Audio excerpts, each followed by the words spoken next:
It's all about like basically sex, drugs, and Jesus.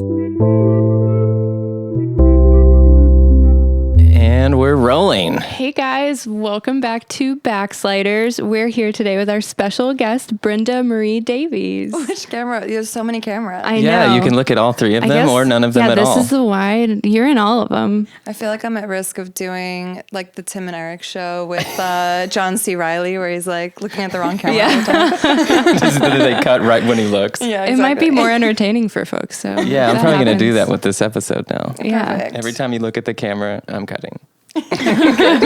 Please do that, please. So we're really excited about this episode because you're an internet person. Person on the internet. I prefer sensation. An internet sensation Yeah. who we've been following for a while. You have a really great YouTube channel called God is Gray. Yes. But would you mind like telling some of our friends who maybe don't know who you are what that is and like what you like to talk about on the internet? Yeah, I, first of all, never ever like sat in my bedroom dreaming about being a YouTuber. I didn't even know that was a thing. And I thought it was way too old to even consider something like that. But I wrote a novel and I was trying to get it published. Yeah. And then a bunch of publishers were like, there's no audience for this. And I was like, yes, there is. Because it's all about like basically sex, drugs, and Jesus. And my story, memoir.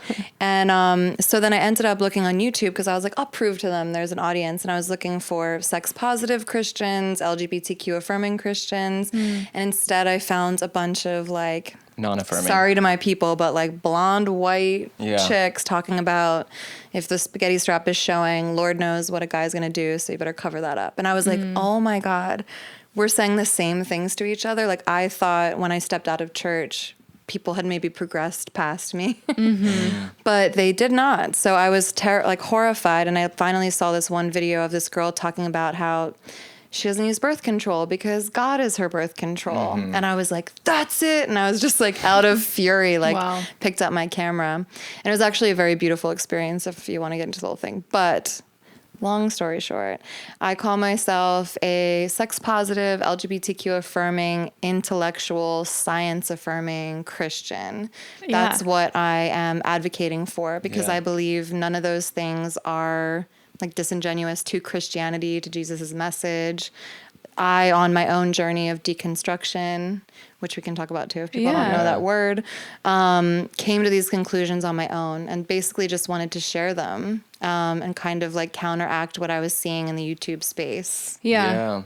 That's so beautiful that like you were able to see the messages that were still being like cycled out there and relate that had done damage to you and do the uncomfortable thing. Cause it's not comfortable to start to talk on the internet. Like, you know, we're just trying to do it more, especially about something as heavy or loaded for a lot of people as religion and maybe an unpopular version of a popular religion. Yeah. We probably resisted it for at least a year, maybe two. Yeah, we've been making like very personal films about our lives since like 2012, but we're only now starting to delve into the religious stuff because it was still so scary to step out and be like, I believe differently than how I was raised and how my family believes. And probably different from anybody on the earth. Like I think there are as many belief systems to some degree as many people are on the earth because it's only through the lens of ourselves that we have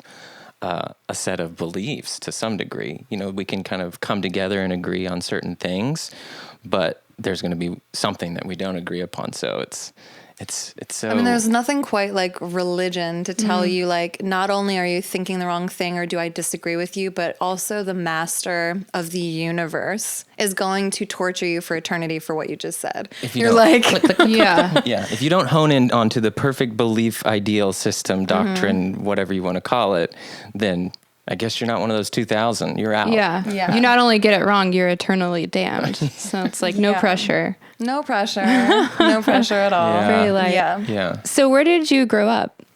I grew up in Jersey, like right by Philadelphia. Okay. So I always say I rep Philly and not New York. That's disclaimer. Yeah. It's very important. And I think I remember, because our backgrounds are kind of similar. I was raised like a casual Catholic from my memory, like Did you steal holiday that phrase only. from me, or do you say casual? I heard that this Okay. morning, and I was like, I was going to say, I love that phrase. that I did steal it from you. She usually says holiday Catholic. I usually say holiday only, but Same. lately Yeah. my sister has been like, I think we went more than holidays. And I'm like, maybe we did. But I don't remember. Yeah. Right. I mainly remember the holidays. Like 3 or 4 times when someone was feeling guilty about something. Yeah. You're like, let's go to church. Yeah. Mom needs to pray. We're going to church. And then when I was in high school, I got invited to a mega church. Me. And- yeah, middle Yeah. school though. Yeah. And They're really popular around like our teens, I think.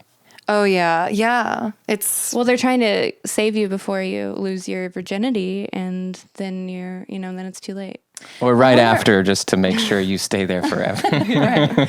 But like, I'm sure you would agree that the intention was never sinister. It's not the same as a cult where you have this, like, I mean, some churches are terrible and have terrible leadership, but for the most part, it's not like a cult where there's like one sex fiend dude that's trying to like bang a bunch of teenagers. So they're indoctrinating people intentionally. Well, that's where my parents came from.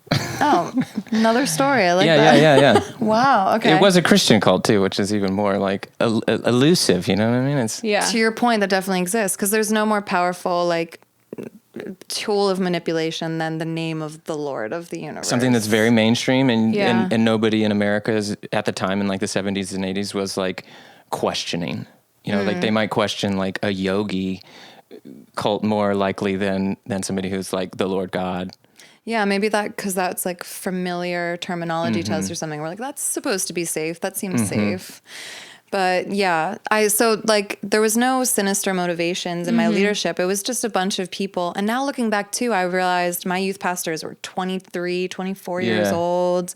And I looked up to them like they knew absolutely everything. Right. And that wasn't their fault either. They were coming from such earnestness and kindness, but it's like we just went in this cycle of indoctrinating each other. And then, and also I think it was so appealing for teenagers because sex education in this country is a disaster. And this was the first space that like mega church, well, it wasn't mega at the time. It was like the beginning roots, but non-denominational evangelical church was the first time that I'd heard sex addressed in public. And as a 12-year-old, I was like, tell me more. Go And on. yeah, and I was like so excited to talk about sex, which now I find is like a passion of my life in general. Yeah. But yeah, so that's kind of, and there was cute boys there and everyone was nice to you. I was a dork in high school and everyone, like people were mean. Walk into a space where like cute teen boys are like, hi, nice to meet you. You're like, I'm going to stay here forever. Yeah. Whatever you guys say, I want to be a part of this. We're so glad you're here and they want you to keep coming back. Yeah.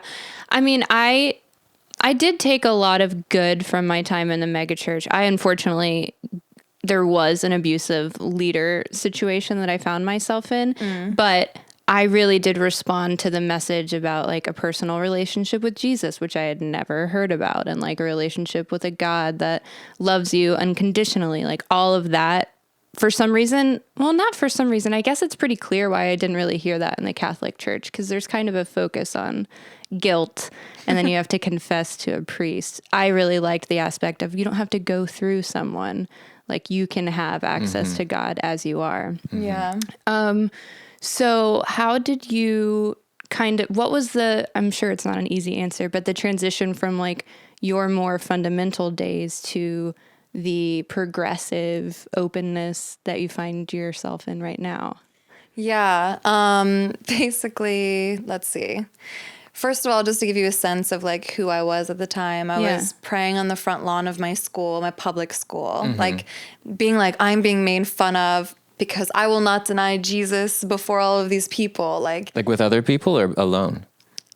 no, thank God there was other people there. That would I have been remember my like, school, like there was like prayer at the pole Like, or something. see you at the pole? See you at the pole. I remember a oh thing. yeah, I guess that's what it was. Yeah. I forgot about that. Yeah, but I was in like a prayer group at school. I was very like, I was a leader in my youth group. So I had that like leadership kind of Fire. fire and excitement inside of me.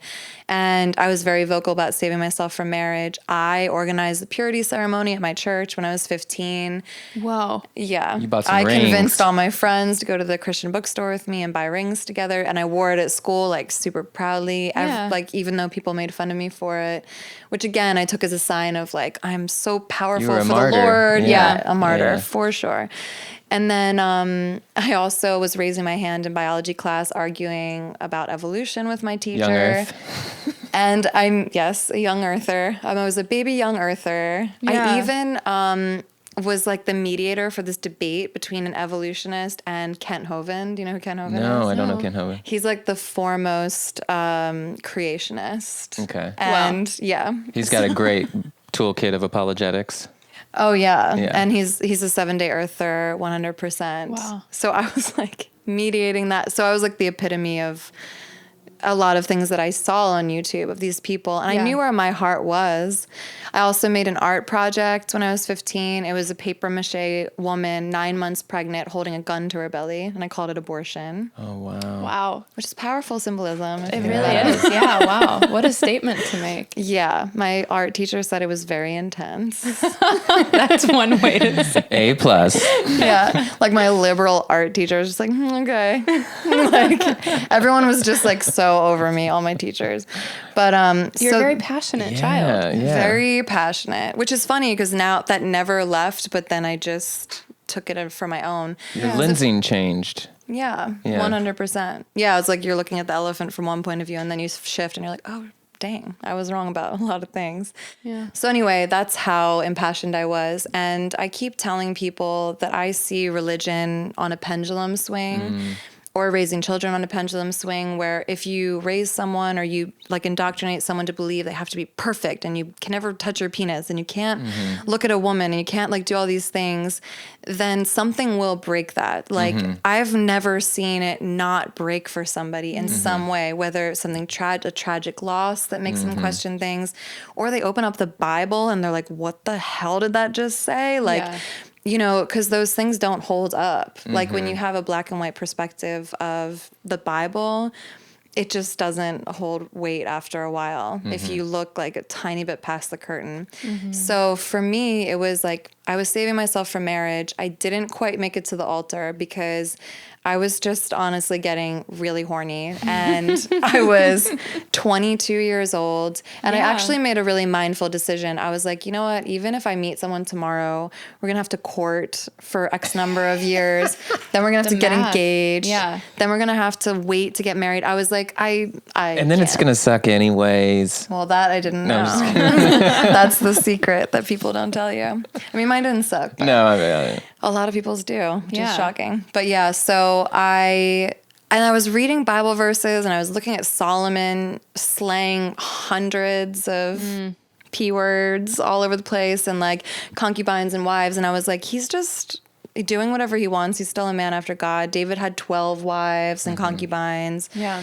And so I was like, where does it say you have to save yourself from marriage? So I basically talked myself out of it, tried to have a one-night stand with someone, he ended up pursuing me really hard. He knew that I had lost my virginity to him, which is a phrase I no longer like to use. Because virginity is a construct. I don't like it. I prefer sexual debut nowadays. But anyway, I prefer that too. That seems nice. It's nice. It's more and encore lighthearted. and encore and encore. There you go. Reprise, whatever. And so basically, I felt so guilty for having had sex with someone before marriage that when he pursued me, I thought it was God redeeming my sin. I was like, okay, this is my opportunity. If I just marry him, it'll make everything okay. To make it right. Yeah. Yeah. And I was 24 when we got married and he was 23. And I give him so much credit and love, actually, that he's a guy in Los Angeles that married someone at 23 years old. I was like, you're lovely for doing that. Except he admitted 2 years into our marriage that he'd been cheating on me the whole time we were dating. Wow. Yeah. So Wow. How long were y'all dating? we were dating, I think, for maybe 2 years. And then I think we were married for 2.5 years. Yeah. And we were sleeping together throughout the whole time, but he was like going on tour with bands and just like sleeping with girls in the tour bus and stuff. Wow. So that was amazing though, because it rocked my world. And back to the pendulum, that was the moment where that just broke. And the problem to me with the pendulum is that it doesn't just like go to the middle and like even out and you're just a really balanced person with a good set of sexual ethics. Like you go all the way to the other side. So then I went on what I affectionately call my trampage and all over multiple cities across the world, including Los Angeles. And I don't really regret any experiences, but I do really, really wish that I'd been given a more healthy, positive sexual ethic that I could have worked with. Because there's traumatic experiences in there from just a lack of knowledge and a lack of self-worth and all of that stuff. And then I think I just like came out of the end of it. I ended up in a very abusive relationship.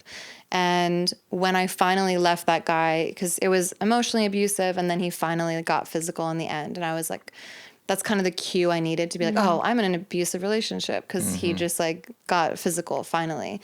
And so I kicked him out. And then I really started thinking about aligning my sexuality and my spirituality. I was like, these two things are compartmentalized. I don't know what the hell I'm doing. I've invited the worst situation ever. My self-worth is on the floor. And I've loved Jesus the entire time. And I've read my Bible every night the entire time. So how dare anyone say I wasn't a Christian? I just like had no idea what I was doing with my body. That commitment is super impressive to me, that you still, through all that, read your Bible every night. Like, I had a tough time reading my Bible every day when I was practicing. You know what I mean? I think it's just because it's always been so resonant with me. Because even when I meet people of other faith practices and stuff, I don't judge them. I don't say, oh, you have to be a Christian. But I'm, they're like, why? I'm like, I don't know. Jesus just resonates super, super hard. Whenever I hear his name, whenever I read his words, it's just, it stuns my heart. So I wasn't able to release that just because I was being a sexual person. Even if I was abusing my body, I never let that go. Yeah. So then I began to really consider what that all actually looked like. And Yeah. Did you ever come to a consensus on like the sexual ethic where you would get that and feel good about where those came from? Yes. I am really growing. One of my main goals right now is to create a sex ed curriculum. You guys know Joshua Harris, I Kissed Dating Goodbye? Okay. Yeah. Read that. Yeah. So my opinion is, and there's other people creating books like in sexual Christianity space that are healthy finally. But like to me, this book leaves this gigantic gap, talking to youth, talking to young people about sex and Christianity combined.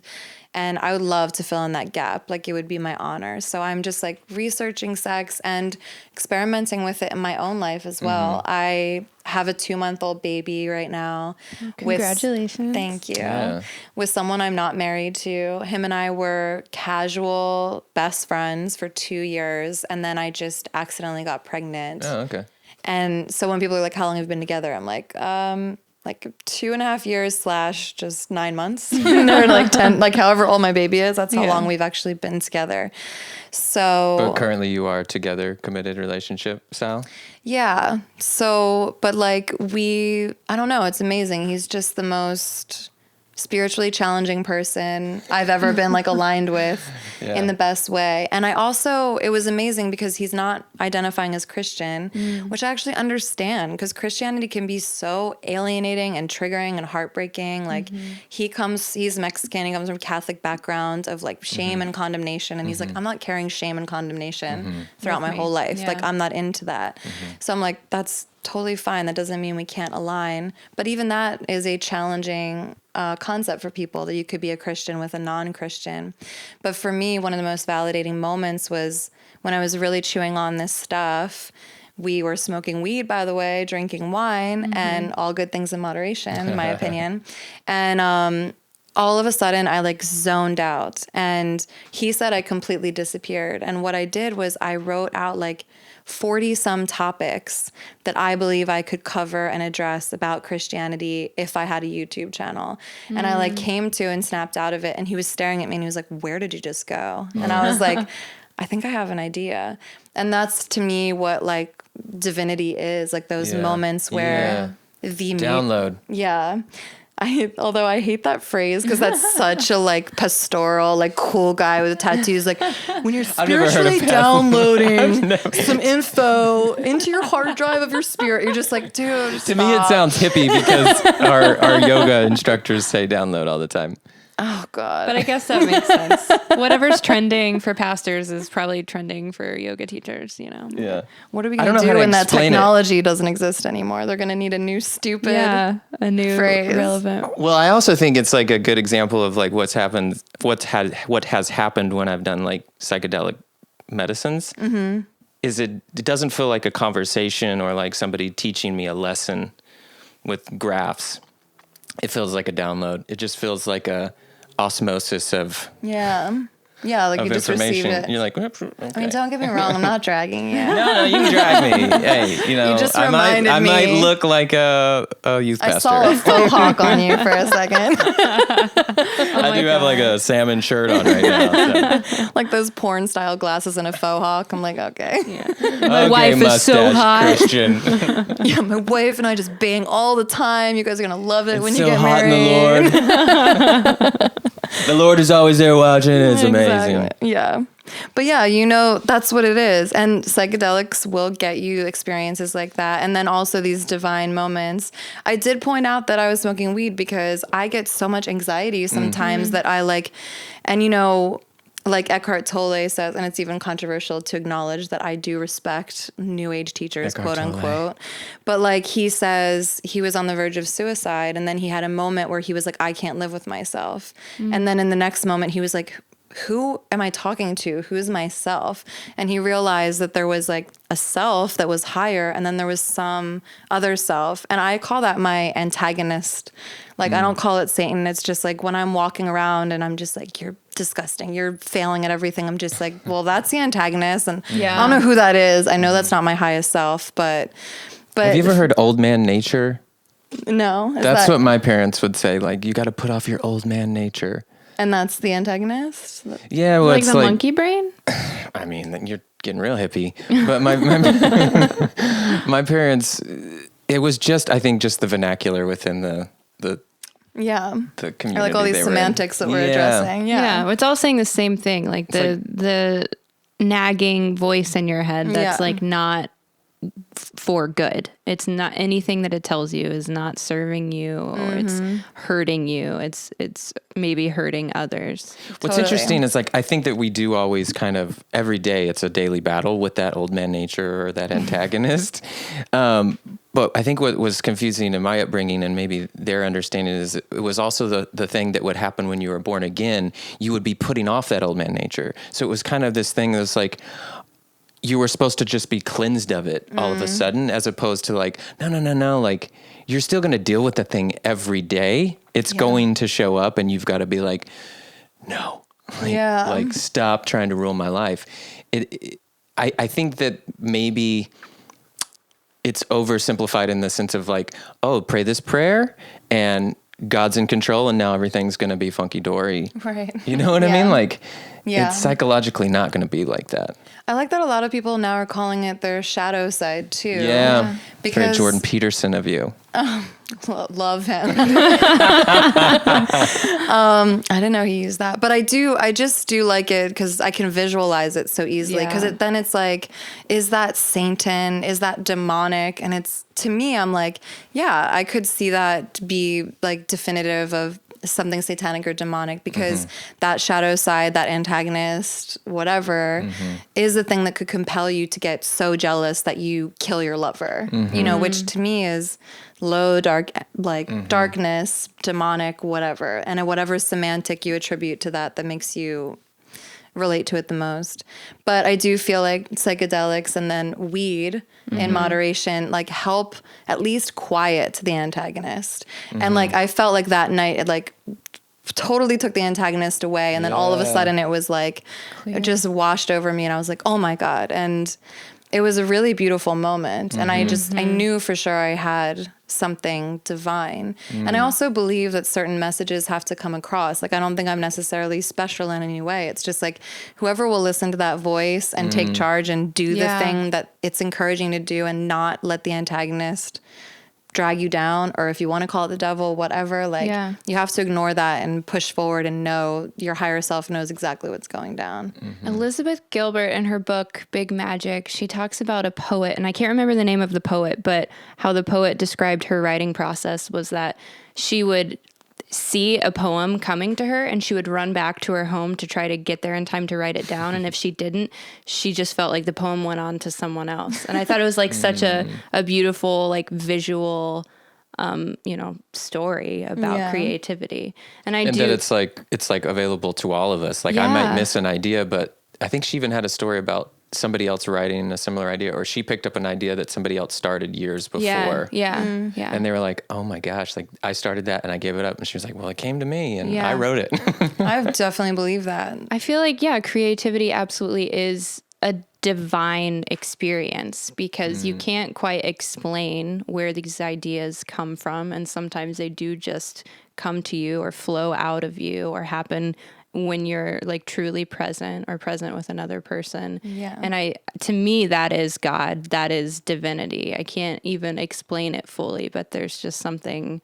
Well, I think too, it's just like the more we mirror the creator, the closer we are to the creator. So like being a creator in the world, and that doesn't have to be making a movie or making art. It can be inventing the refrigerator. Like but whenever you're creating something, you are mirroring the highest. If you're doing it from the right place, of course. I really like what you do you believe in Satan? I wasn't quite sure by what you said, because my question man waiting for us. I think, well, it's really fun, and I'm kind of like getting ready to tiptoe out and talk about more of my wilder ideas and thoughts that have been coming to me, because I felt like first I had to lay the groundwork of like, gay people aren't going to hell, and it's not a sin. Get over it, and like, let me prove it with the Bible. Let me prove it with Jesus's ministry, and let's move on so we can like talk about other things, which is still right? Everyone across all nations now, because of my God is Gray videos. They're on board. Totally. Vladimir Putin actually just said he's gay. No. God is Gray. He was like, thank you, God is Gray. I'm finally comfortable in my sexuality. Now I don't have to torture people. Yeah, I mean, we've all seen him on that horse. Like, jeez. Noble steed right there.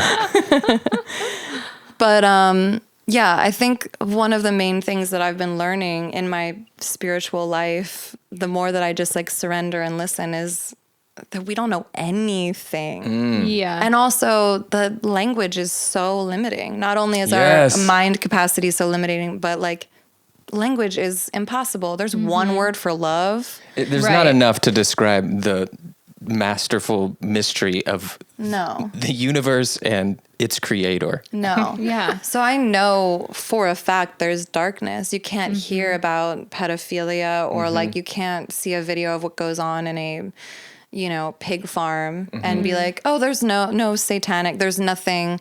And I feel comfortable, I guess, using Satan.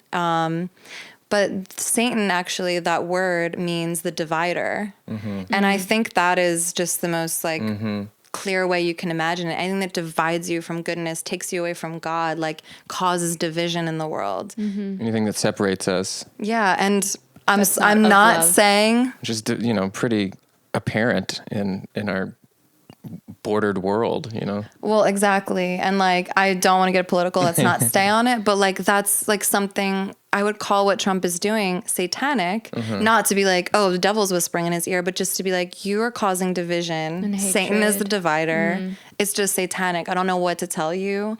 That's just what it is. That's like the clearest explanation I've heard of what he's doing. I mean, I think we all can sense that. I mean, I think we can all agree that he's not spreading love, which Fair. you know what I mean? Like, I don't think that should be controversial. Not that some people probably feel loved by him, but not to all. Right. Yeah. I think people feel encouraged by him, maybe. I don't know. All right, let's get off of that. Anyway, okay. So one of the things I love and appreciate most about what you do and the conversations that you have with people is that you do exude an openness and acceptance and a love for all kinds of people. And you're not afraid to have conversations or relationships or friendships with people who believe differently than you. And personally, when I was very religious, it was very scary to talk with people who believed differently than I did. And I don't know if you can relate from your earlier years. So how did you get there?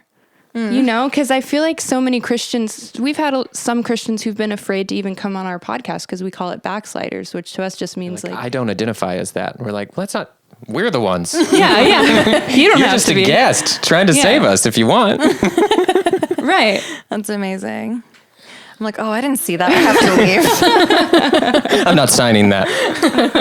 We have nothing to sign. Well, I can't take credit for this. Like I think it's just a gift from above. Like I have what I consider a divine gift of forgiveness. I really do. I never see people's action at face value. I always, and sometimes to my own detriment. I think that's why I was in an abusive relationship, because I could see why he was handling things that way. And I had such a heart for him and understood where he was coming from. You have empathy behind why this is manifesting. Yeah, like Right. an action at face value is irrelevant. It's sadness, like, really. Yeah, you're just like, that's not what's happening. Like, what else? And I just very easily see behind that curtain, which is You're like a gift and a therapist curse. without boundaries. Like, I'm coming home with you. I'm going to help you. Oh yeah, that was a couple of years of worthless therapy for somebody. But so that's just a gift that I have. And also there's two things that the evangelical non-denominational church taught me. And that was, one, you can't masturbate. And I was like such a horny girl. I started masturbating when I was literally like 3 years old. And so I was like, I just like looked at the Bible and was like, show me the verse. And like no one could show me the verse, and I'm like, well, I'm masturbating because you guys are telling me I can't have sex till I'm married. They didn't show you like the hand. Don't touch, don't let anybody touch you other than like the hand of your spouse or something like that. Isn't there? I think she knows the Bible more than. I mean, I've heard this one referenced in regards to masturbation. I don't know what verse that is. I know one of the onanism was a word for masturbation, comes from the story of Onan where he spills his seed. But that's really just about disobeying a command that God gave him. It's not about masturbating, but they spun it to masturbating. And then the only other phrase I've heard, or verse I heard, was from Song of Songs, which is, do not stir or awaken love before it so desires. And they would give that to the girls to be like, don't touch yourself or you're going to get all stirred up, which is ironic because like Song of Songs. It desires now. Exactly. Like too late. The desire's there. Exactly.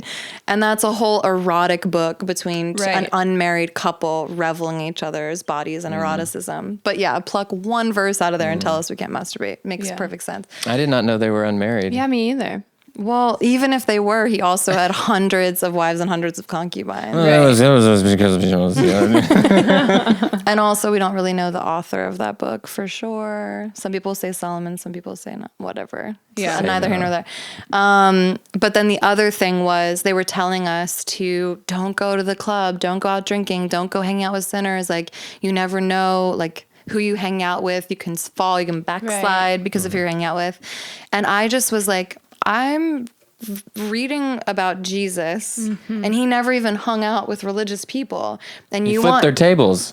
Yeah. And I was like, and you want me to keep all this exciting, beautiful knowledge of Jesus just under your steeple and never go out into the world? It just never made sense. And I knew I was really strong. Like, I was living in LA, going to Playboy Mansion, going to like cocaine celebrity parties, and I was dead sober and not sleeping with anybody. And I just knew, I'm like, no one's going to cause me to backslide. I know what I'm doing. And that's a huge part of my message too. Trust yourself. Not enough pastors say, you've been given the Holy Spirit. You are perfectly capable of knowing exactly what you're supposed to be doing. Like, don't doubt yourself. Yeah. Unfortunately, so many pastors and churches focus on the fear aspect of like, don't put yourself in scenarios where the devil may tempt you or other people may influence you, instead of focusing on like how much power you have as an individual. And whether you view it as like your view as the Holy Spirit or intuition, like wherever you are, like, I think it's so important for people to learn to trust themselves. Yeah. And also know your boundaries, which, means you're going to have to fall and mess up sometimes because you don't, especially when you're a teenager growing up, you don't know yourself that well. Yeah. So it's like, I retaliated on my husband for cheating on me by cheating on him. But the night that I did it, I was like drunk on a bottle of wine in someone's hotel room. And I still genuinely thought that I would never do anything. So it's like, I didn't know that about myself. I didn't know I would actually cross that line because I'm like, I'm a good Christian girl. I would never do that. So it's like, yeah, you do put yourself at risk and you can blow up your life in these moments of decisions that come from a dark or fearful place. They could definitely like mess you up. But what's the alternative? Like staying under the steeple, never living your life, never figuring out anything about yourself, and living in a bunker. Yeah. I mean, it's just like if you have issues with alcohol, yeah, of course, don't go to bars every night. Right. Like just know yourself. Yeah. Yeah. And also, I mean, our charge is to love people, like above all else. And I love like just weirdos and crazy people. I've always been drawn to like people with a really rich history, whatever that means. Yeah. Yeah. So, and a lot of church people weren't really, or they were hiding their like history. Well, you like maybe give them more credit for their experience.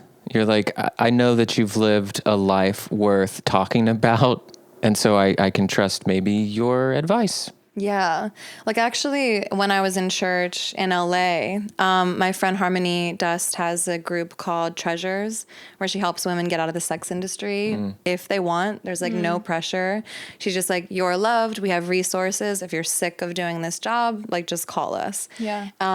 It's not really. And then of course there's evangelizing to be like, yeah, we all love Jesus, by the way, but no pressure from what I know. Right. Yeah. And, but I loved that group because I was like, I'm hanging out with former prostitutes and strippers. Prostitute's not the right word anymore.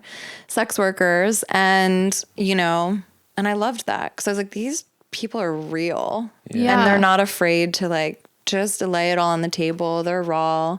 I loved it. Yeah. That's what I found like when I stepped out of church. I did my freshman year at a Christian university. So it was after my megachurch days. And it was like an extremely what I felt like controlling environment. And so when I stepped out of there, my pendulum swung and I started going to a party school and working at this restaurant called Bikinis, which is basically a Hooters. And like, I was in the theater. Did you know this? No, I'm finding out right now. And hanging out like with a bunch of theater kids. And what I appreciated was how comfortable everyone was with just being themselves. And like most people had, fucked up lives and like things that, were going on, but nobody was masking as much as I felt like they were when I was in church. And just the freedom that came with like people feeling comfortable enough to be themselves and to be imperfect. The fear of God can make you hide, Yeah. like if you're more afraid of like the people's judgment, maybe more than God's, because God saw everything. But if you're worried about you like conflate them after a while, which is unfortunate, Yeah. Yeah. They're representatives of God. Like they're supposed to hold you accountable. It's like, well, I don't want them to know that I need to accountability. Another trigger word. No, it's just, accountability can be brutal. Yeah. Because you're like, who am I accountable? These crazy people. Yeah. And is it accountability or are you just like, is somebody just forcing you to repeat? I think it's so weird when people have to confess. Trauma. Yeah, you need their to fill my trauma. sexual experiences to someone. Like for what? That's creating like trauma on top of the trauma you're already experiencing by judging and kind of hating yourself for doing things that you were told separates you from God. Like nobody had empathy for me. I don't have empathy for me, so I don't have any to give you. Like sometimes that's just a bad cycle. I know, and I can tell my next step. I've been like going really hard on the church, and I'm like, okay, there's a lot of people in the church, and I'm not trying to push them away from God is gray. I don't want them to feel like this is a platform. the where they're title. Not safe. Yeah, it gets people all pretty riled up. It's great. Yeah. But that was divine too. I feel like that's biblical. It truly came to me in the same breath as that whole download. Mm-hmm. And then I tried to reach for another, because it's like sometimes the first thing you're like, oh, it can't be the first thing. I have to like work much harder at this. Right. And then I kept like trying to make up other names, and it just kept being like, no, this is the title. And I was like, but yeah, it perfectly says what I'm trying to say. God is not gray. He resides in black and white, absolute truth. But we on planet Earth are contending with the gray. So, and then I think that's divine. That's where God meets you. When you're like doing perfectly and you got a great marriage, everything is going great. Good for you. Like, I mean, how close are you to God in those moments? Probably not as close. You're just like enjoying how great your life is. Mm-hmm. Yeah. It's like in the gray moments where something crazy happens that you have to like look heavenward and be like, okay, what's up with the situation? Yeah. Do you like Rob Bell? Yeah, I have to become more familiar. To be honest, I wasn't a fan of his sex book. I thought it didn't really go as far as I needed it to go. The Love Wins? Is that called Love Wins? No, there's one about sex. Oh, see, I haven't read that. But that was all I've ever read. And then I've heard podcasts where I was like, Sex okay, God? no, wait, I think he's actually dope. I have to learn more. I'm not sure. Yeah. I listen to his podcast sometimes, and I want to read his book, What is the Bible? Because just from what I've heard him talk about a little bit, it's really shifted my view of it, because I think the Bible can be used in any way. And a lot of people use it to justify really harmful beliefs. And then you can also use it for a lot of good. But he was like, the Bible was created to be a discussion, like to have groups of people talk about life's biggest questions. And throughout our time, it's become something that is preached as certainty and preached without room, a manual without room for discussion or debate. When actuality, it's like, this one's a poem. Yeah. This one's a song. This is like, these are philosophical ideas and stories for us to talk about together. Yeah. Instead of just like, you know, hold tightly with a closed fist and say, no, it says here this. But my pastor used it this way, Right. and this is how it is. Yeah.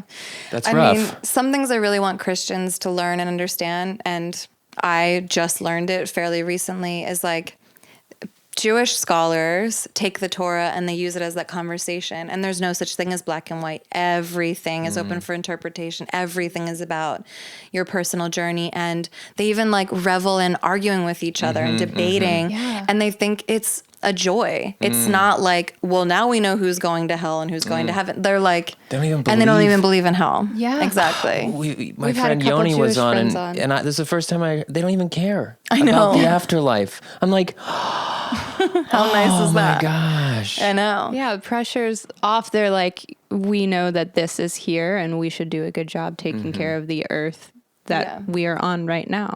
Which is ironic because the Torah like hits a lot harder. Like God's wrath is in full effect. Like you would think they would be more black and white and Christians would be more loosey-goosey and not sure about hell. But it's reversed because they have such an ancient tradition.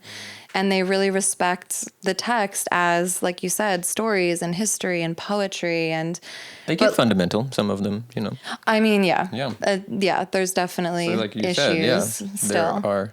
Right. Every religion can get rough. Yeah. But to your point, they seem way more comfortable having discussions or debates without there being animosity. Like it's expected that you're going to have differing viewpoints, and it's exciting because when you do have a different viewpoint, hopefully you're all learning something new or seeing something from a new perspective. Yeah. I mean, something that gets me banging my head against a wall, and I'm just like, I don't know how many times I can describe this before just wanting to throw myself off a building. But like people always, like when they have a dissenting comment towards me, or when I say, you know, here's my video about homosexuality, they'll be like, I don't, and then I offer supplemental materials, which is materials from biblical scholars that have researched the Bible, that have gone to the ends of the earth in their study and like dove in and come to these really strong conclusions that LGBTQ is no big deal. Everything is fine. God loves you. God made you this way. Everybody chill out. And they don't want to read the supplemental materials because they're like, the Bible is the only book that I need. And I'm like, do you not understand that the only reason you understand the Bible is because it was interpreted into English over the course of many centuries, passed by many, many hands? We have something as watered down and garbage as the Message Bible that some of y'all are reading. Right. And you're telling me that's the divine word of God and you're hanging your hat on it, and you won't even listen to people that have been studying the Bible and dissecting the original ancient Greek and Hebrew. You're not going to listen to them because your pastor down the street told you, look at your Message Bible. It says homosexuality is wrong. And the word homosexuality wasn't even added until like 1946, I believe. Yeah. So I'm just like, the point being the like... repetition of messaging. It's like, that's what's winning. It's not... Exactly. It's not necessarily what's more investigated. It's just like, well, I've heard this 1,000 times and you're telling me this once. Who's right? Yeah. And you can open up the Bible and be like, oh, look. And just like, okay. But you just like pluck that out of context, especially not only like the paragraph of context, but the gigantic historical context. Yeah. But there is a strong belief, and I'm going to butcher like the representation, like, well, if God is like sovereign enough to inspire people to write the Bible, then he's sovereign enough that to preserve it. Well, it's like, I feel like it like crumbles in even its sentences. Like, then why do we have 17 translations right now? Like, there's not 17 which one of these is sovereign? There's like over 600 denominations and like I think over 40 translations of the Bible. But exactly. I mean, like, all I want to say is like, hey guys, like, let's figure out a way to unify and not divide. But it does feel like even within the religion that I can relate to the most, that its main objective is to divide in a lot of the teachings that I've encountered. Like what? Just the fact of like, we don't believe what they believe in that denomination, just within that way. And then there's, love your neighbor, hate your enemy type of vibe.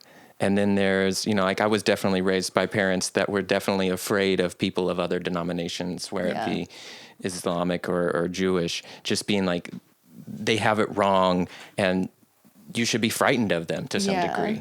So it is definitely divisive from a humanitarian sense, but I think even within the religion, there is a division of like, they got it wrong, and so they're probably going to hell because I'm pretty sure I got it right. There's just such like a authoritarianism, elitism of like, I think we all want to be right, and it's frightening to be like, I don't know if I got it right, but I'm going to keep talking, and I'm going to keep accepting other people's POVs because they really are just as valid, because we're talking about the unknowable. I know. Yeah. It's very fair. Yeah. But the church has set up, the evangelical church, and not all of them, I'm sure. Yeah. But like they've set up a doctrine of like, you have to know. And if you don't know, if you ask a question, your faith is on shaky ground. Yeah. It's not just as innocent as you asking question. And by the way, all the questions are usually so valid. Yeah. Like, hi, why can't women preach? Like, why is that valid by this one verse that you plucked out? But that's not the same reason why. Right, exactly. It's like, it's an overgeneralization. Unfortunately, it's like people thinking about Hollywood as like a person that makes decisions. It's very corrupted decisions too. But Hollywood, they're out to get you, aren't they? Is Hollywood going to give you a shot? What did Chase's family say about Hollywood? Oh, a lot of divorce out there. Oh, wow. That's what one of our friends from Texas. As his parents were getting a divorce, somebody said that to him. Amazing. They're moving to LA. A lot of divorce out there. I'll be praying for you. There is a lot of that fear. Were you from the South? I didn't catch that. Do we know where Jersey, you were from? Philly, Jersey, yeah. So you're an East Coaster. There is a lot of temptation out here. A lot of bikini buds. Yeah, a lot of healthy people, Lots of spaghetti straps all over the place. Tan. A lot of nothing gets me going like a spaghetti strap. Exactly. Scandalous. Top search on Pornhub. But I think that to some degree it does for like you said, like that crack. Like if you were born in an Amish community where like people are fully outfitted, a spaghetti strap would be like, Yeah, which is actually really hot and sexy. That's why, like, for me, I prefer dressing more modestly nowadays. Like, I used to dress, I mean, I'm not going to shame myself or anyone else that dresses like that, but I look back and I'm like, whoa, okay. But now I just feel so much sexier being like, you can only see a tiny bit. Like, that's really sexy. And also just, like, powerful. Like, I don't really want to walk into a business meeting, like, leading with sexuality necessarily. Right. Yeah. But, like, you know, to each their own. But modesty as this message of like completely withholding your body because there's so much shame and men's choices with their sexuality, your responsibility. Right. It's like that's not a motivator to dress in any way or to behave in any way. That's terrible. Do you remember like when you were in youth group first getting those messages? I mean, I guess do you? Yeah. Yeah, there's a really devastating story from my youth group, which I can't tell the story to completion because it's her story. But let's just say it ends in terror. But basically, one of the girls that was just the most voluptuous, which is who it happens to. Like, I was a string bean. I was waiting for my period anxiously, and I was like 15, still waiting. So I was just like not bringing the bod. And there was a girl who just developed more quickly than everybody else. And our 24-year-old youth pastor was like, you're going to cause men to stumble. You need to like wear bag your t-shirts, wear bag your clothes. So she was getting it really hard. And I had no idea how hard they were going down on her for that. Centering her out?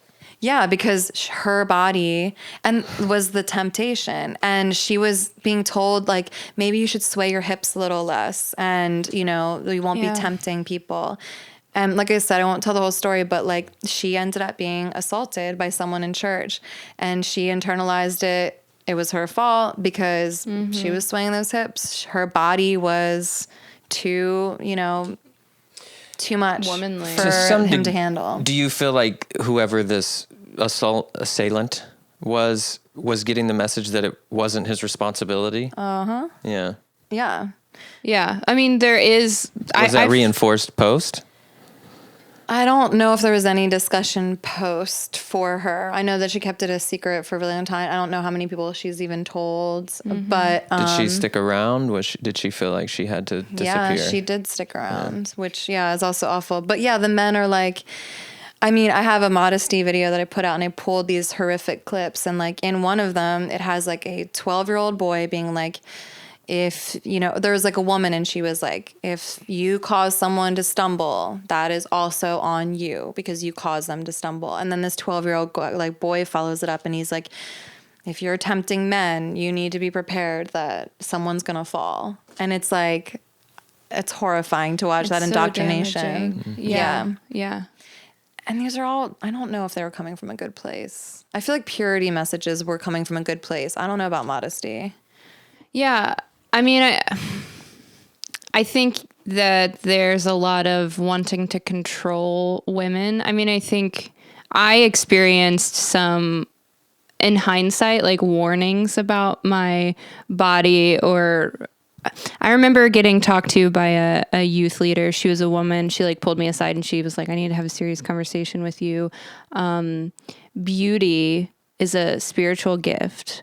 And that's how she worded it. So it sounded positive. And at first I was like flattered, and, it's like nice to feel like you're getting a compliment from someone that you look up to. And then she was like, so you need to really guard that and be careful and protect it because you don't want to cause people to stumble. And so for me, even now, like I mentioned earlier, I did experience some abuse in my megachurch, but it was also these like little messages that I got that still stay with me. And I think it's so important that people talk about this, that the indoctrinated shame for like existing as a woman, which is why I'm so glad you're talking about it. And like Linda K. Klein's book, Pure, was so healing for me. Me too. That was validating. I was like, oh my God. Yeah. To know that like we're not alone, but people still, especially in church, aren't talking about the negative effects of purity culture or like the True Love Waits movement, and the kind of damage that can do to you as a woman, because our sexuality is a part of our humanity, and our bodies are a part of who we are, and to have to overcome shame about who you are and something that's so natural from a place where, like, recently I've been thinking about in therapy, I really did have like a genuine love for God and like for a relationship with Jesus during that time. And I'm so saddened that it was marred by these messages and people that were doing harm to me when I was like going there for healing. Yeah. I never have time to read my DMs, but every once in a while I feel like God will like ping one and I'll just feel really compelled that I have to write back. And just yesterday, this girl wrote, she looks like she's like 16 or something. And she was like, can you help talk me through this? She's like, I love singing and I was worshiping. And then I got off stage and was chastised by a woman, for causing people to stumble. My skirt was too short, and she like apparently did it in front of the whole congregation and demanded that she never be on stage wearing something like that again. And the thing that came to me really strong, I like looked at her profile and it said, music therapist, like she wants to like use music to be, therapeutically heal people or whatever. And she sees worship as that. And I knew I'm like a young girl standing on stage, worshiping the divine, minding her own damn business. And you in your finite dumbass head have to like bring your own issues and bring them to her and act like it's her problem and not yours and not like the men's problem, whatever. It's not her problem. You took this very innocent, sweethearted genuine person and made them have to. And I was like so mad. I was like, how dare she ever make that girl have to walk on stage and hope that nobody is taking a sexual gaze at her body. Yeah. And because at least for a minute she's gonna have to overcome that moment that lady's kind of robbed her of that innocent moments that she has had. Well, it's ironic because not that I really like the word pure, but sounds like the girl was seeking like a pure interaction with the divine. And then this woman thought that she wasn't being pure because of what she was wearing. And it's like, no, maybe you your didn't prepare judgment to touch the divine. And let's go back to Satan for a second. Yeah. Like the way I see Satan play out in that situation. Like, what's up, Satan? How you doing? He's a subscriber. I'm sure he is. But Satan in that situation, the divider, you take a girl that's living in her wholeness, in her spirituality, in her own self, and that woman was just used as a pawn to divide her. So now she's divided into shame and like purity, like purity in its truest sense of the word, not Christian purity, like true purity. And now she's this division of all these parts if she takes that on. And that's why I felt like God was compelling me to write back, because I was like, please recognize that woman was used as a pawn for evil. She was coming from a place of shame, darkness, fear in her own self.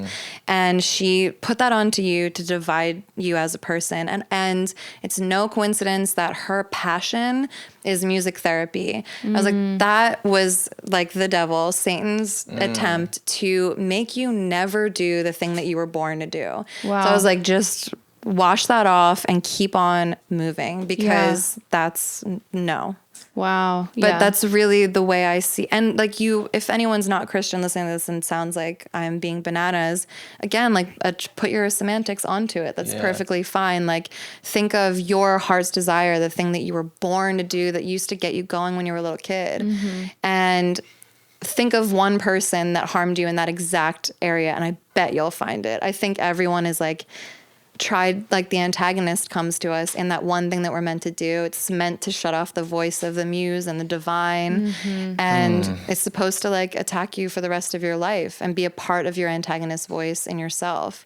So it's like the less we can take that on and stay holistic people, mind, body, soul, that includes your sexuality and your sensuality and your body, then the more you can just stay in your own lane and be the truest version of, quote, pure, which is just living your best life as your real self. As your true self. True to yourself. That's so powerful. Have you related to the idea of like not giving a fuck? Like 100%. You know what I mean? Like if this young girl was able to be like, all right, appreciate your feedback, I don't give a fuck, and kept moving, would be the best practice for that situation. And in every situation, good or bad. Like, I don't know if you listen to Gary Vee ever. He's maybe not on your radar because he's just like this entrepreneur guy.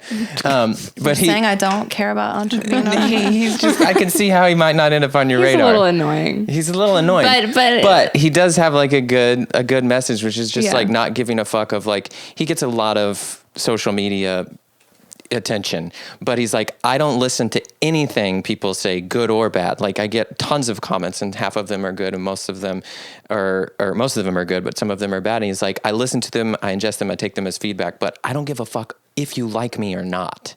And I feel like if we all did that to some degree in our relationship with the divine and ourself, or just ourself, depending on where we are in our journey, would be a whole lot better. Yeah. And that can sound like an anarchist idea, or like I think the only disclaimer you have to do is like, I don't give a fuck out of the place of like fear and tumbling around and sleeping with a bunch of people. Like, I don't give a fuck. It's like, right. No. I don't give a fuck about anybody else. I don't give a fuck about what you think about me. Exactly. Like, if I know from like my divine relationship, and even if you're not a Christian and you're just like in the stillness of your heart, you know what you're doing. Be like, okay, I know what I'm doing. And now I don't give a fuck. Yeah, because it's hard. It's hard. I imagine very challenging for you to communicate to people what your heart really is trying to get across. Yeah. I think a lot of people do resonate. It resonates with a lot of people, and that does make it through to them. But I can imagine that some people are very hung up on what you're really trying to say.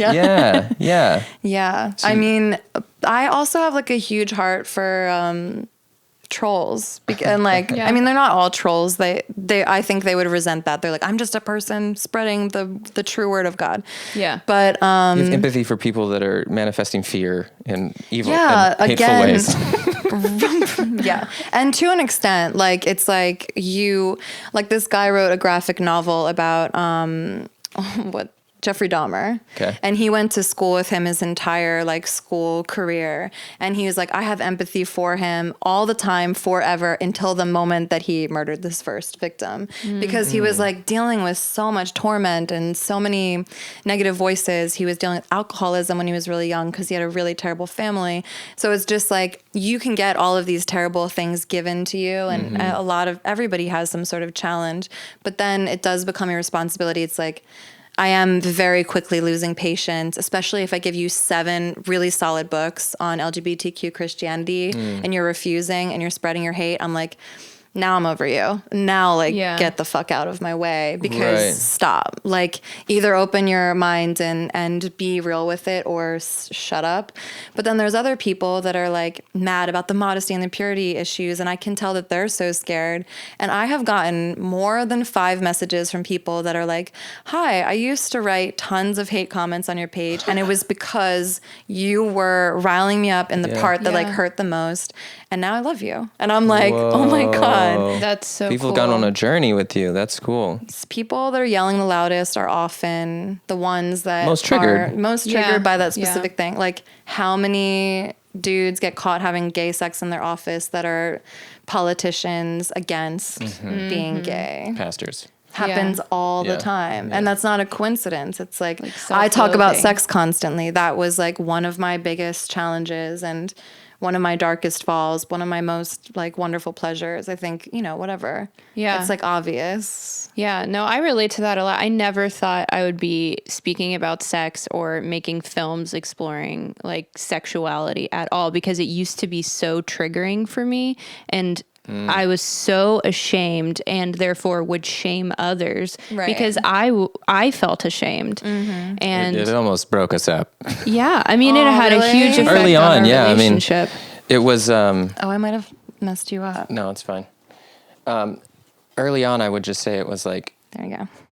It was just, I think her trigger would come out just like watching a PG-13 movie with me and my family.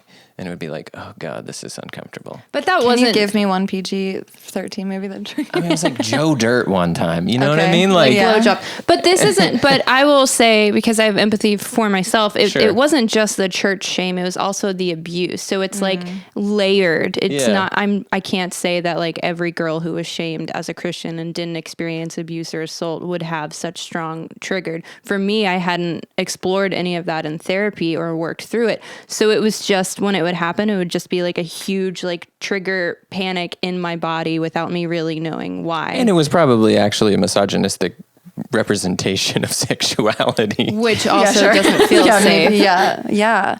I was like, come on, laugh at it. Laugh at misogyny, guys. Oh my gosh. That is a problem. I think of someone that I'll always support is Jamie Lee Finch.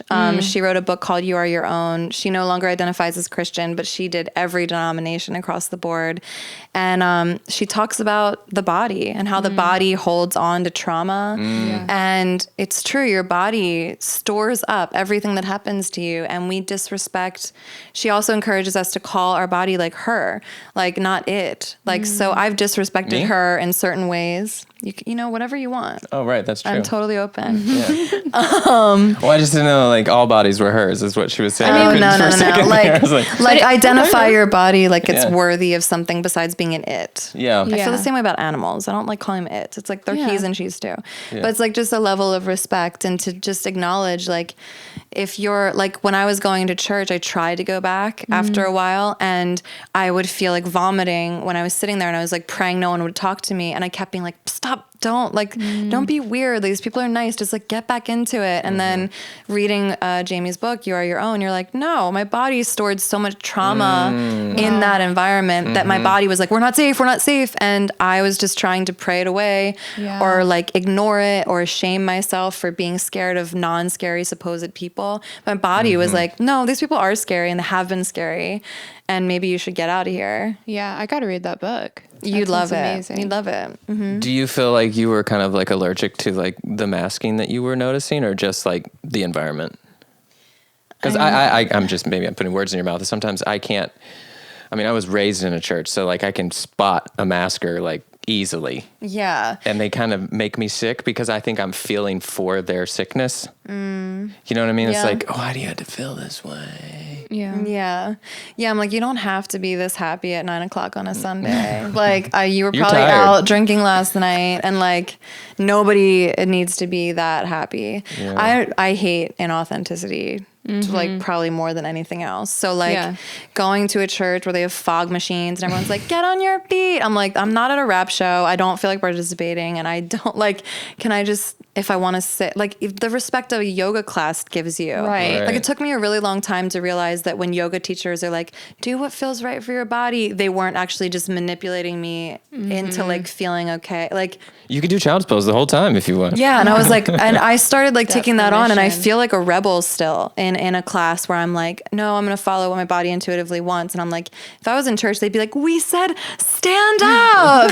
And you're like, fuck, okay, fine. Like, and it's so exhausting. Like being performative is exhausting. And I don't judge people, but I do judge, like, I'm just like, what kind of leadership is this? Why do you need people to perform? Why don't you just, like, that's why I liked the sex workers group the best, because they were like, hi, this is who I am. Yeah, I perform out there. I don't perform in here. Dun-dun-dun. Well, no, but I'm just no, like seriously. Like they Yeah. probably mask more out Oh, there yeah. in the Sure. workforce than they Yeah. do in that conversation room. Well, yeah. Well, it's Yeah. like similar to sometimes what it feels like as an actor. I mean, that you are having to, if in think the you are audition having process. to. Yeah. I don't think it's like Yeah. a sign of good acting, but sometimes it feels like you have to wear a mask to like be what they want you to be. But the best is when you can just be present and bring your authentic self to the situation. For sure. Yeah. Yeah. I do wonder. So, do you go to church? No, I go to the church of nature. This right here, we call this church. Yeah, I mean, personally, truly. Yeah, like Like we're discussing.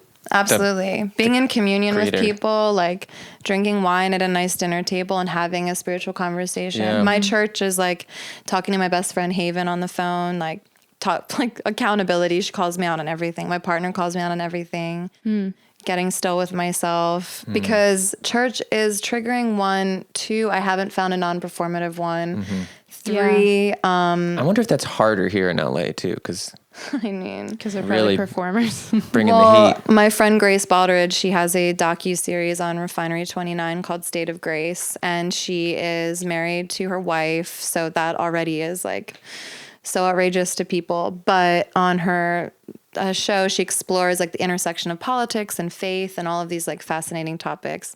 And she did one that was an expose on some of the big churches here in LA that claim to be affirming, and then they're not. They're like, we affirm your existence or presence here, exactly, but not your sin. Yeah, exactly. So I'm just like, well, some of those messages I find the most like exciting, even though I can't stand like the performative worship and stuff, but I'm not going to walk in there until and unless you start affirming the LGBTQ community. So that actually weeds out a ton of churches, unfortunately, even in our progressive city of Los Angeles. Right.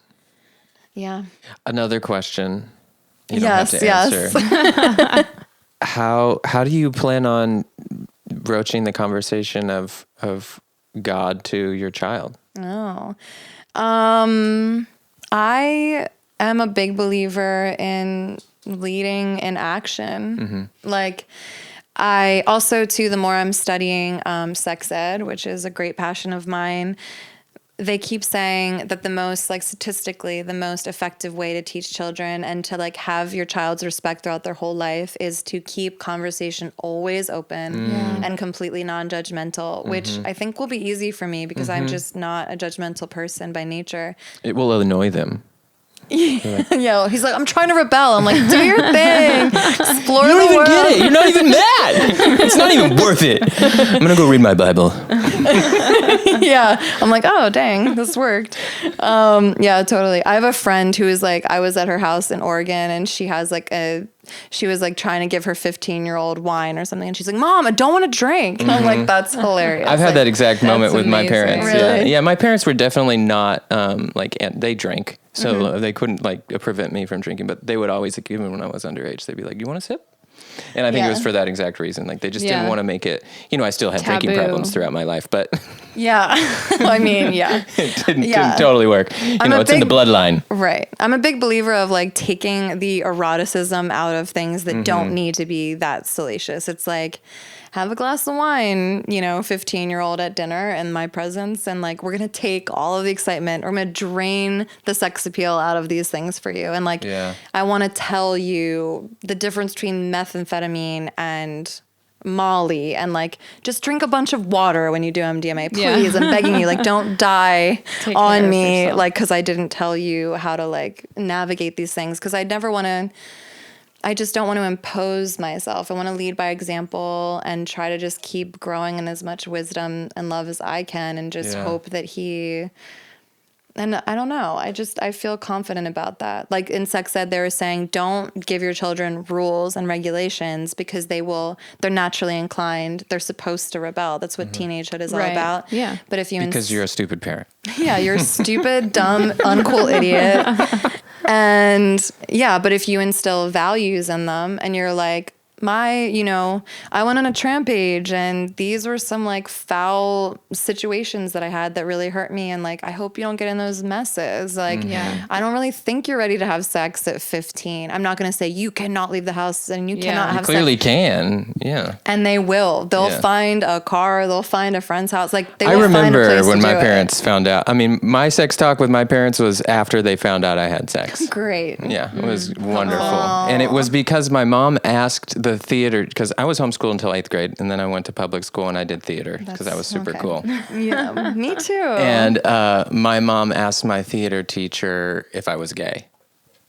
And the theater teacher said, no. That's amazing. No, because he's had sex with this girl from Westwood. What? Yeah. He just like told her. And so then I go home, right? And then we're in the kitchen and my mom and my dad are there and we're like making dinner. And my mom's like, guess what, honey? And my dad's like, what? And she was like, well, your son's not a virgin anymore. And I'm just like, huh? I just like started smiling. I was like, Was Was it just the three of you? Yeah. Oh no. And then she was like, right, Micah. And I was like, huh? She was like, Mr. Cates told me. And I was like, oh my God. And then my dad took me to the other room, and then the sex talk he had with me was, keep it in your pants. Okay. Because I had premarital, he had a kid at 19 and then got married that girl, got a divorce like 3 years later. And then when his daughter turned 19, she actually got in a car wreck and passed away. And so he attributed the loss of his daughter as like part of like his mistake. Oh no. He was like, keep it in your pants or you like might experience this horrific end to that is another terrible Christian narrative that people, that's like, I keep kind of alluding to these traumatic sexual experiences, but one of my most traumatic experiences was just this guy was getting pretty like violent with me and he was hurting me. But it was like in a sexy way, supposedly. It was supposed to be. And with the right partner, it could have been, should have been, would have been. But I didn't know him. It was a one-night stand. And I just like disassociated. I hovered over my body and watched the experience. And my whole thought, until recently, only maybe like the Me Too movement made me remember this story, where I was like, that's what you get for being a dumb old sinner. Like, that's what you get for having a one-night stand. It's like, these things are not happening because that's not a cause and effect. This isn't the meaning. Like the effect of your dad having premarital sex is not the death of a person. That is not, those things are not related. And like Christian churches and teachings do make people compound shame onto things that so unnecessarily, like I wasn't being hurt because I was sinning. I was being hurt because I wasn't speaking up for myself. And I didn't have enough self-worth or sexual like agency and understanding to know that I could say something, or to know not to get in that situation in the first place because I had no education around it. Like, it's as simple as that. It's not a punishment for my sin. That's so devastating. I'm sorry to hear that. It's weird though too, because like later my mom like followed up with like a conversation. I still remember this conversation to this day. Like a couple years later in college, my mom was like, she was like, I mean, I know you've had sex. And I was like, yeah. And she was like, feels good, right? And I was like, oh my God. My mom's very inappropriate. She's so uncomfortable. She'll just whisper right in your ear, so hot and loud. Or she'll hug you for way too long. She doesn't really understand I think space. she has an interesting, I don't know. Anyway, let's not bash on No offense to anyone. Was she homeschooled? No. Sometimes there's some like cues missing socially. That's true. She's bipolar. Okay. So there's cues missing. There's parts of her that are very childlike. Yeah. Very childlike. Yeah. Okay. Yeah. So yeah, it feels good. Yeah. It was like, oh my God, don't stop talking, please. Stop. That's gross. I just like totally killed the conversation. Yeah, with your mom. How are we at? We're good to do whatever, but yeah. Are we at an hour? I mean, probably. She has a baby. Yeah. Yes, we're totally. Okay. I do have one final. Oh yeah. It's kind of a big question. One of our Jewish friends, when she was on, she was like, okay, sell me on Christianity. And we didn't really do a good job because we're not, it's the story we both identify with the most. It's our upbringing, but yeah, we're Christian. Like Jews are kind of more culturally, Christian. Yeah. And love Jesus. Big fan of Jesus. Not a huge fan of Christians sometimes. Which it does sound. Why?